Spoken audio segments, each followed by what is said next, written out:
Great to have you on the show. It's interesting to note that we started off with that frenzy about the Truth Ekong charity match there, where the players could not even, recite the new national anthem. But tell us the boss.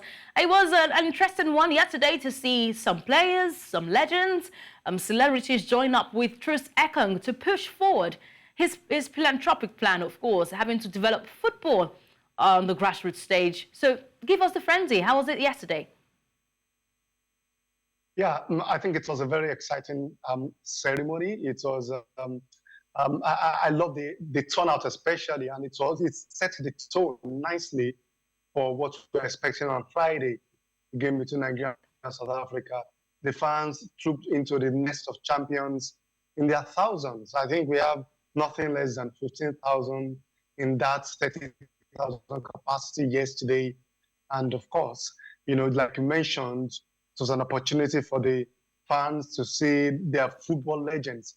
We have no fewer than 7 AFCON winners yesterday.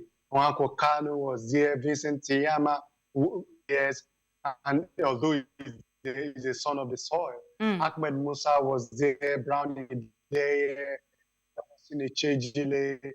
and so on and so forth. So it was a glamorous ceremony, and I'm sure every fan in that stadium yesterday had a time of his life. Great one to see that the captain of the side is in good form. I would have, wanted him to be part of the team. But let's go to the Super Eagles camp right now. I hear that we're still expecting 8 players in the Super Eagles camp. Or has there been any updates? And Fisayo, can you share with us? Yeah, so far, like you noted, 8 players are still being awaited in the camp. I was at the team's training earlier this morning, and I can confirm that it's the 15 players that you're rolling out on the screen right now that are in camp. And the unfortunate part is that this current NLC strike has made some of them grounded in Lagos.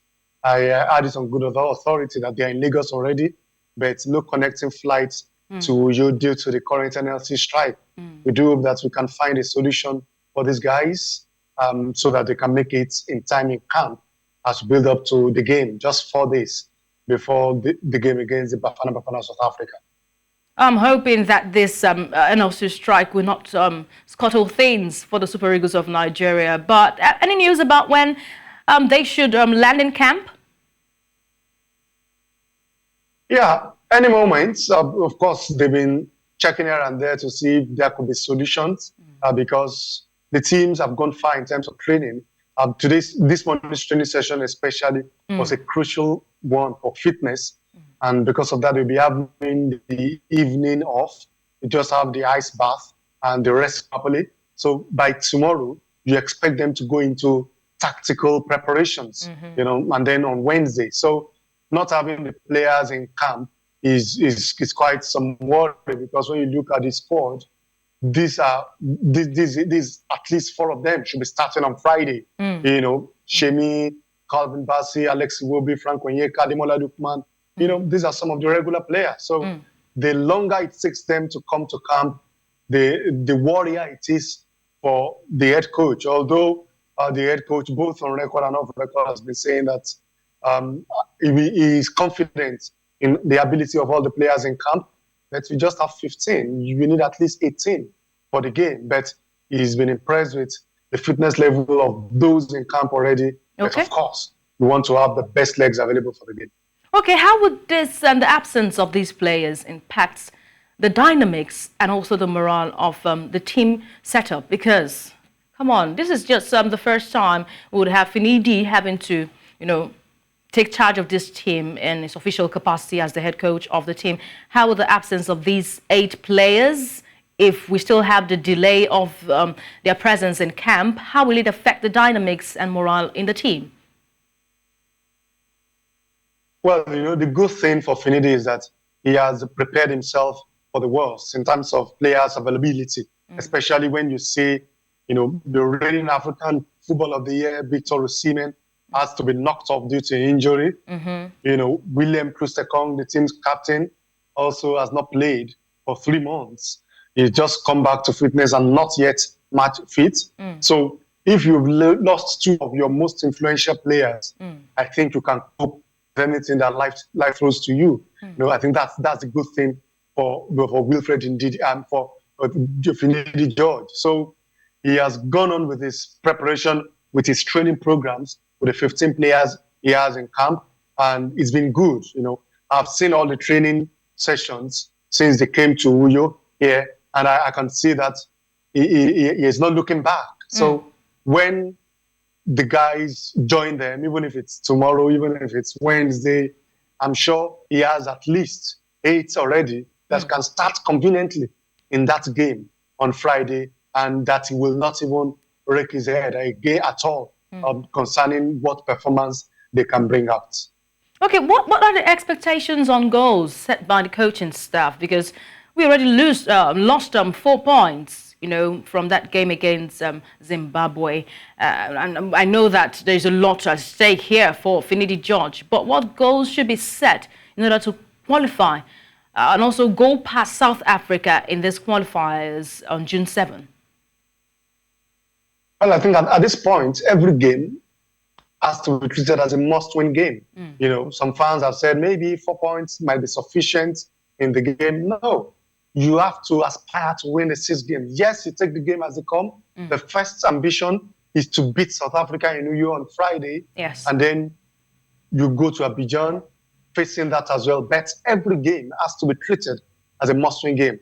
Jose Peseiro has left the team in not so good situation, having drawn the first 2 games. But the good news is that you have 8 more matches in the group, which means your destiny is still in your hands. You had just 2 points from the game, but the tabletop inside is just 2 points ahead of you. So you have 8 points, 8 matches, to win.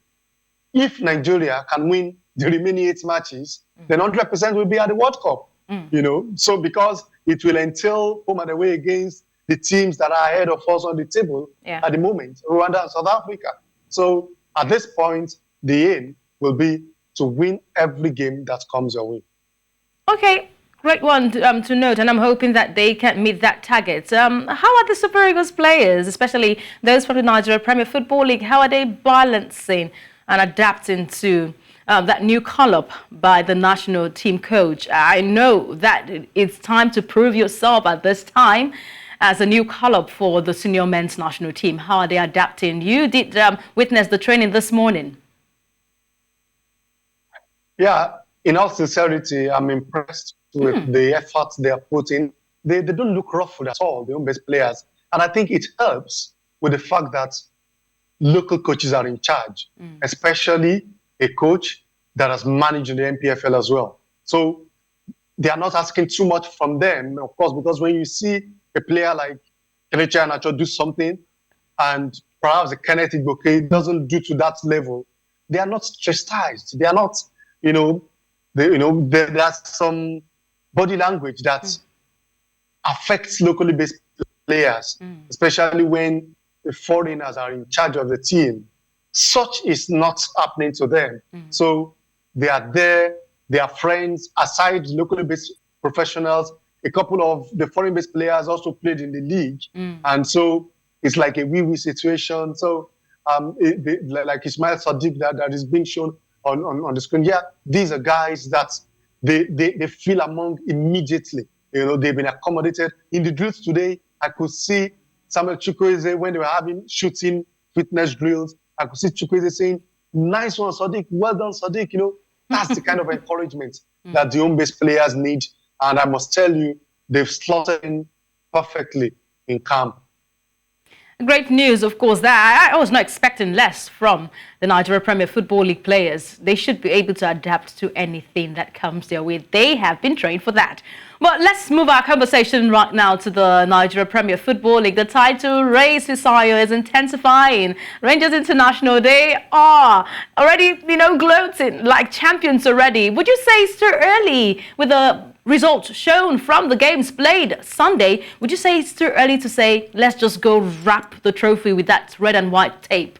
Well, I wouldn't say it's really too early. Yes, it's still too early, especially when you consider the fact that it's Enyimba that is breathing down their neck. And when it comes to winning, we had this joke at the Super Eagles training today with a couple of coaches because Enyimba coach, even came down to watch the Eagles training this morning. So someone, a journalist from Lagos, was saying that Enyimba are just like the Real Madrid of Nigeria. They don't have to be at their best before winning the NPFL. You know, the way Real Madrid wins the Champions League. You know, so I'm sure Rangers are aware of that. Enyimba were not at their best last season, but they won the league. Now, Enyimba did not start the league very well this season. See where they are. You know, so, but I can understand the celebration of Rangers. At this point, every point matters, especially away from home. You know, Sporting Lagos needed 3 points badly to stay away from relegation troubles, but Rangers were able to hold their own and get a point. And I think that's why they celebrated in the end. But after that celebration, I hope they are telling themselves that their next game is at home to Enyimba in Enugu. So it's not time to party at all. So if you say it's too early, I understand where you're coming from. And if you say why are Rangers celebrating the way they did yesterday, I also understand where they are coming from. All right, let's look at those who will be relegated or who have already been relegated. Gombe United FC, they confirmed relegation. We knew that was coming for them, but I'm a bit surprised about Akwa United. They've got a crucial match today. They must get a win or they also will be in that relegation zone. How do you assess the competitiveness in the NPFL this season? What changes, if any, do you think are needed to improve the league structure? Well, the relegation battle is as fascinating as a title battle, as a title fight itself. And what makes it a little more interesting this year is the caliber of teams fighting for relegation. You know, aside Akwa United, aside Heartland, even the 12th and 11th place team on the log are not safe. Niger Tornadoes are their Warriors. It makes it, you know, they used to say in the Premier League in England that when you get to 40 points, you are safe. But look at Akwa United on 40 points. If they don't beat Heartland today, they are in bigger trouble. You know, if you take it up to 13, you know, Abia Warriors and Niger Tornadoes are on 44 points. If Akwa United win today, that's 43 points. So it's always intense in the NPFL. And talking about the structure, well, I think it's mostly in the hands of the clubs. It's good that the kind of battle we are seeing at both ends of the ladder, you know, it makes for the fact that if you don't do well, you get the result. Akwa United never envisaged being in the relegation zone, but they had a terrible season and they're paying for it. And we are saying here that if they don't beat Atlanta today, they are still in that mess. So, you know, it is not really the structure that plays the game. You know, what we really need the 20 clubs to be on board. You know, proper coaching, proper recruitment, bring in top quality players, fight on the pitch, and then we will see our teams, even when they get to the tournament and to the continental competitions, also do what is expected of them. So I speak less about the structure, but about the team, because the structure is there. Play 38 matches, and then whoever wins, take the league title. Okay, let's see the 3 remainder games for those teams occupying the top position from the Nigeria Premier Football League. I know that Rangers has got 2 home matches to, of course, fulfill 1 away match against Shooting. And Shooting have been really shooting for the stars in this season, this 2023-2024 season. Enyimba has also got a tax ahead, and we've got Remo. If you want to talk about those who are in the running, Rangers, Enyimba, Remo Stars, not forgetting Enyimba, and now we've got Shooting just poking their heads into that conversation. So what do you think has got an easy way into that title run? No easy way for anybody, I must say. Really? Because, okay. You know, but maybe in those 3 games, I know there are 4 matches left, but the next 3 games that you highlighted, you know, for Shooting Stars, I think they are still the rank outsiders. They are traveling to my side, southern Nigeria. They can't beat Rivers United in Port Harcourt.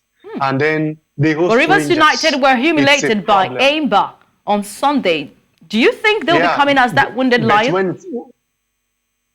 When it comes to a game in Port Harcourt, Rivers United are a different kettle of fish. And, you know, for Shooting, after hosting Rangers although I hope they beat Rangers, they're still coming back to Bayelsa United again, a team also fighting for relegation. And I remember how much of a problem Bayelsa United gave them in the reverse fixture in Ibadan. So shooting at the rank outsiders in the battle for the title, it's strictly between Rangers, Enyimba, and Remo Stars. And for Rangers as well, they have some difficult schedule, but they are top of the table for a reason, because they've gotten difficult points.